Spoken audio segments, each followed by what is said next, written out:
News channel हक की आवाज। Paradise function palace. Paradise function palace महबूब नगर। ऑर्थोपेडिक डॉक्टर सुनील ने कहा कि बहुत से लोग घुटनों के दर्द से दो चार होकर सर्जरी के बाद भी शदीद दर्द में मुब्तला हैं। इस तनाजुर में यशोदा अस्पताल खुसूसी तौर पर घुटनों के दर्द में मुब्तला अफराद के लिए रोबोटिक इलाज फराहम करता है। उन्होंने कहा कि ये रोबोटिक इलाज की सहूलत उन लोगों के लिए है जो सर्जरी से खौफ खाते हैं। నేను డాక్టర్ సునీల్ దాచేపల్లి అండి, senior orthopaedic robotic joint replacement మరియు కీహోల్ సర్జన్ని, అంటే ఆర్థ్రోస్కోపీ అంటాము, యశోద హాస్పిటల్ సోమాజిగూడ. ఇవాళ నేను ఇక్కడ రావడానికి మెయిన్ కారణం ఏంటంటే మెయిన్గా ప్రజలకి అవగాహన తీసుకురావడానికి. ఇప్పుడు మనకి ట్రీట్మెంట్స్ అనేవి భారతదేశంలో మన ఏ దేశానికి తక్కువ లేకుండా అన్ని రకాల ట్రీట్మెంట్లు వస్తున్నాయి. కాకపోతే కొన్ని పని చేస్తాయి, కొన్ని పని చెయ్యవు. ఇప్పుడు మన అడ్వర్టైజ్మెంట్ చూసి కొన్నిసార్లు మోసపోతాము, కొన్ని కరెక్ట్ ఉంటాయి, కొన్ని తప్పు ఉంటాయి. సో అందుకని ఇవాళ అసలు ఫస్ట్ ప్రజలందరికీ ఈ మోకాళ్ళ అరుగుదల గురించి ఒక అవగాహన. ఎందుకు అంటే అన్నిటికన్నా ముఖ్యం మనం గుర్తుపెట్టుకోవాల్సింది ఏంటంటే ఈ అరుగుదల అనేది అందరికీ తప్పదు. ఇప్పుడు నేను గాంధీ మెడికల్ కాలేజ్లో మెడిసిన్ అభ్యసించిన తర్వాత లండన్ వెళ్ళి 10 సంవత్సరాలు లండన్లో అక్కడ చేశాను. రైటింగ్టన్ హాస్పిటల్ అని ప్రపంచంలో మొట్టమొదటి తుంటి మార్పిడి చేసిన హాస్పిటల్లో పనిచేశాను. అక్కడ ఆయన 1966లో చేసిన ఆపరేషన్లు నేను 2006లో మార్చాను. అంటే మనకి అప్పుడు చేసినయే 40 సంవత్సరాలు వచ్చినాయి. అంటే మరి అప్పుడు చేసి 40 సంవత్సరాలు వస్తే ఇప్పుడు చేసి ఇంకా ఎక్కువ రావాలి లెక్క ప్రకారం.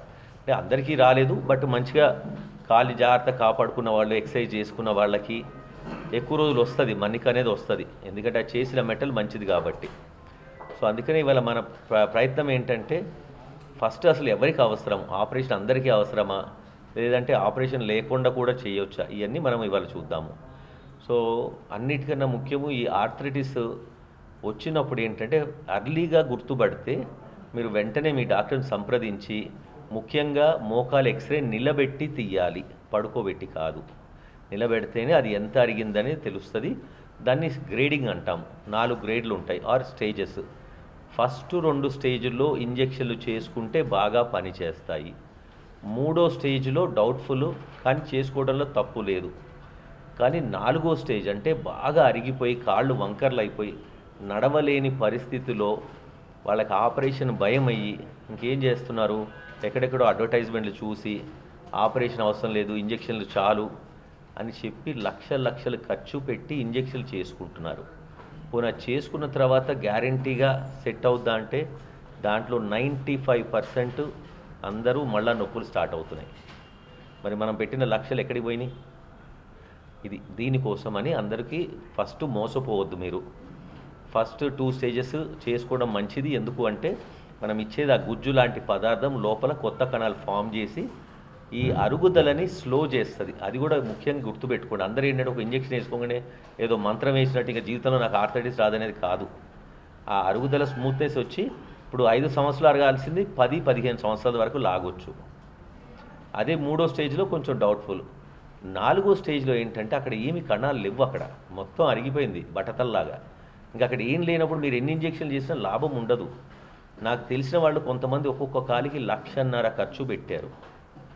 ఖర్చు పెడితే నెల రోజులు వచ్చింది, మళ్ళీ ఆగిపోయింది, మళ్ళా మొదటికి. మరి ఇప్పుడు ఆ పెట్టిన 1,50,000 కష్టపడి సంపాదించింది, పోనీ అది ఇన్సూరెన్స్లో వస్తుందంటే రాదు. మరి ఎందుకు పాడు చేసుకోవడం? ఇప్పుడు మేము కూడా చేస్తాము ఇంజెక్షన్లు అర్లీ స్టేజెస్లో. ఇప్పుడు నెక్స్ట్ వస్తే మనకి మోకాళ్ళ మార్పిడి. కామన్గా అందరికీ భయం ఏంటంటే అమ్మో ఆపరేషన్ చేసుకుంటే నొప్పులు ఎక్కువ అంట కదా, ఫిజియోథెరపీ చేసుకుంటే చాలా నొప్పులు ఉంటాయంట కదా. దాని తర్వాత కొంతమంది చేసుకుంటే ఇప్పుడు కొంతమంది నడుస్తారట, తర్వాత కొన్నిసార్లు అసలు నేను నడవలేను, ఇప్పుడు కొద్దో గొప్ప నడుస్తున్నా నేను, అది ఫ్యూచర్లో నడవలేకపోయి మూలపడిపోతే నన్ను ఎవరు చూస్తారు. ఇంకొంతమంది ఇది తర్వాత బెడ్ రెస్ట్ చాలా ఉంటుందంట కదా, నాకు చేసేటోళ్ళు ఎవరూ లేరు, మా పిల్లలు అమెరికాలో ఉన్నారు లేదా ఇంకెక్కడో ఉన్నారు, చేసేటోళ్ళు ఎవరు లేరు, నేను చేయించుకోలేను. ఇన్ని రకాల భయాలు. అసలు దీంట్లో ఏది కూడా సత్యం లేదు, అన్నీ సత్య దూరాలే.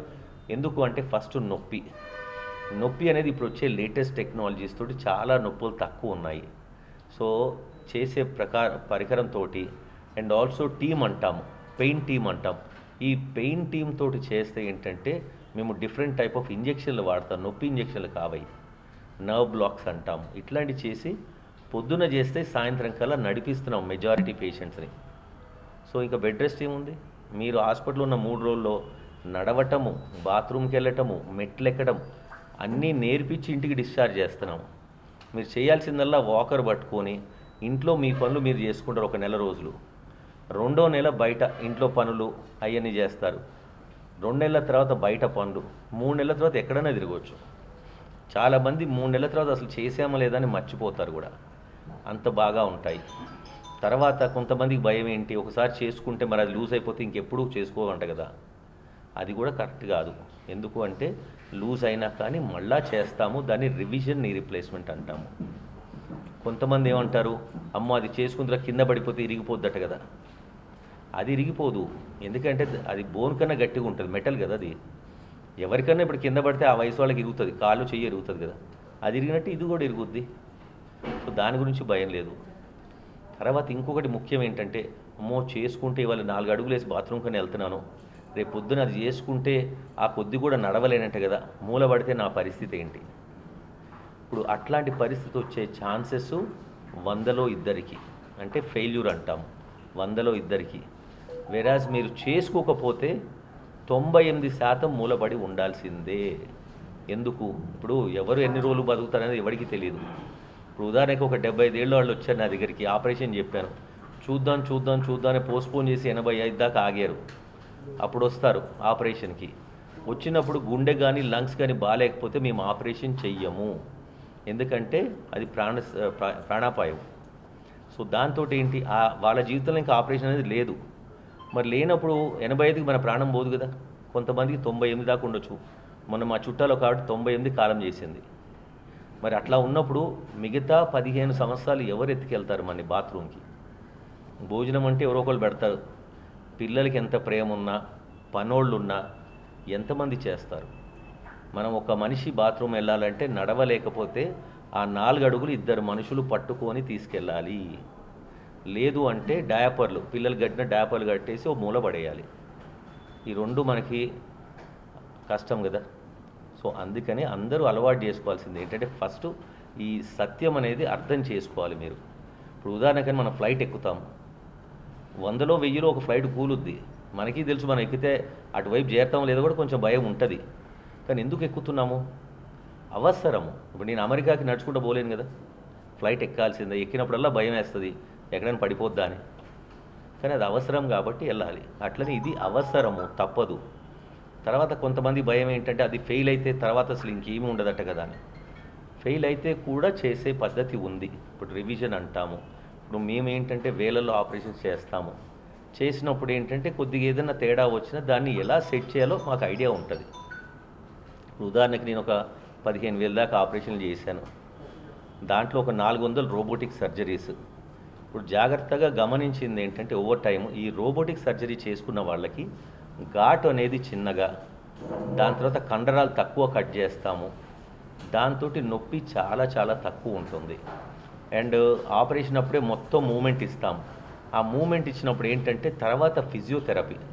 ఇప్పుడు ఫస్ట్ మోకాలు ఆపరేషన్ చేసినప్పుడే బాగా టైట్ ఉందనుకోండి, దాన్ని ఫిజియోథెరపీ చేయాలంటే కష్టం. ఆ టైట్ మోకాలి గట్టిగా చేయాలంటే నొప్పులు వస్తాయి ఎవరికన్నా. అదే ఫస్ట్ స్టేజ్లోనే మేము బాగా మంచి మూమెంట్ ఇచ్చేసాము, ఇంకా తర్వాత ఫిజియోథెరపీస్కి పెద్ద కష్టమేమి ఉండదు. ఇప్పుడు నేను చేసిన వాళ్ళలో చాలామంది రోబోటిక్ పద్ధతితో చేసుకున్న వాళ్ళందరూ కూడా 2వ కాలు గ్యారెంటీగా అదే అడుగుతున్నారు. సో అంటే మన కామన్గా ఇప్పుడు మనం చూసేది ఈ డెవలప్మెంట్స్ అనేది. ఇప్పుడు ఇంకొకటి అన్నిటికన్నా సంతోషం ఏంటంటే, మనం భారతదేశంలో ఉన్నాం. అది చాలా గర్వించదగ్గది. ఎందుకు అంటే, ఇప్పుడు ఉదాహరణకు చెప్తాను, మొన్న సింగపూర్ నుంచి ఒక ఆవిడ ఫోన్ చేసింది నాకు, లిగమెంట్ సర్జరీ చేసుకోవాలి, తెలుగు ఆవిడే. సో ఫోన్ చేస్తే 1,90,000 అవుద్దని చెప్పాను మొత్తం కలిపి. సరే అన్నది, వద్దాం అనుకుని ఈ లోపల వాళ్ళకి ఇన్సూరెన్స్ ఉందని తెలిసింది, చేయించుకున్నది. సరే నేను ఊరికనే ఒక బిల్లు పెట్టమ్మా అసలు ఎంత అయింది అని. 23 లక్షలు. మనం 1,90,000 చేసేది, అక్కడ 23 లక్షలు సేమ్ ఆపరేషన్. మరి ఏముంటుంది, ఆయన బంగారం వేస్తాడా? పోనీ చేసే డాక్టర్ నాలాంటోడే కదా. ఇప్పుడు నేను 10 ఏళ్ళు లండన్లో పనిచేశాను, మరి లండన్లో చేసిన ఆపరేషన్ నేనే కదా. మరి ఏంటి తేడా? సో మన భారతదేశంలో ఏంటంటే కాస్ట్ ఎఫెక్టివ్, మనం చేసే పరికరాలు సేమ్, బయట దేశం నుంచి ఇంపోర్ట్ చేస్తున్నాము, అయ్యే పరికరాలు వాడుతున్నాము. ఇన్స్ట్రుమెంట్స్ ఇప్పుడు మీరు చూస్తున్నారు, ఈ రోబో చూస్తున్నారు, స్మిత్ అండ్ నెబ్యూ కంపెనీ అని అమెరికా నుంచి ఇంపోర్ట్ అయింది. అక్కడ వాళ్ళు వాడేది అదే, మనము వాడేది అదే. కాకపోతే ఏంటంటే మనం చేసే నంబర్స్, ఈ మ్యాన్ పవర్ ఎక్కువ అవైలబిలిటీ వల్ల రేట్లు అనేవి చాలా చాలా తక్కువగా ఉన్నాయి. సో ఇప్పుడు ఉదాహరణకి లక్ష్మమ్మ గారు ఉన్నారు, ఆవిడ చేసుకున్నారు రోబోటిక్ సర్జరీ. మీరు అడగండి ఆవిడని అసలు ఎట్లా ఉందో. ఆవిడ నాగర్ కర్నూలు వాస్తవ్యులు, చెప్తారు మేడం ఎట్లా ఉందని. మీరు చెప్పండి అమ్మా. నాకు సారు సర్జరీ చేసిండు సునీల్ సార్ గారు, మంచిగా ఉంది. నాకు ఏ ప్రాబ్లం లేదు, నా పని నేను చేసుకుంటా, భయం అనేది లేదు. 3 రోజులకే మెట్లు ఎక్కించిండు, 4వ రోజు డిశ్చార్జ్ చేసిండు. మళ్ళీ 12 రోజులకు పోయినాం, కుట్టించిండు. 1 నెల చూపించుకున్నాం, అంతే. ఇంకా అన్నీ మంచిగానే ఉన్నాయి, ఏ ప్రాబ్లం లేదు నాకు. ఇప్పుడు అన్ని పనులు చేసుకుంటున్నారా? అన్ని పనులు చేసుకుంటారు సార్. ఇప్పుడు అందరూ భయపడతారు కదా మా ఆపరేషన్ అంటే. భయం అనేది ఏది లేదు, నొప్పి కాదు, ఏం కాదు. ఒక ఇంజక్షన్ ఇచ్చిండు అంతే. ఒకటే చేయించుకున్నా, నాకు షుగర్ ఉంది. ఇంకోటి ఇప్పుడు చేయించుకోవాలనుకున్నా ఈ సంవత్సరం. ఇంకా మళ్ళీ ఇప్పుడు చేయించుకోవాలనుకున్నా, పోవాలి మళ్ళీ. ఇప్పుడు ఈ మోకాళ్ళ మార్పిడి కూడా అండి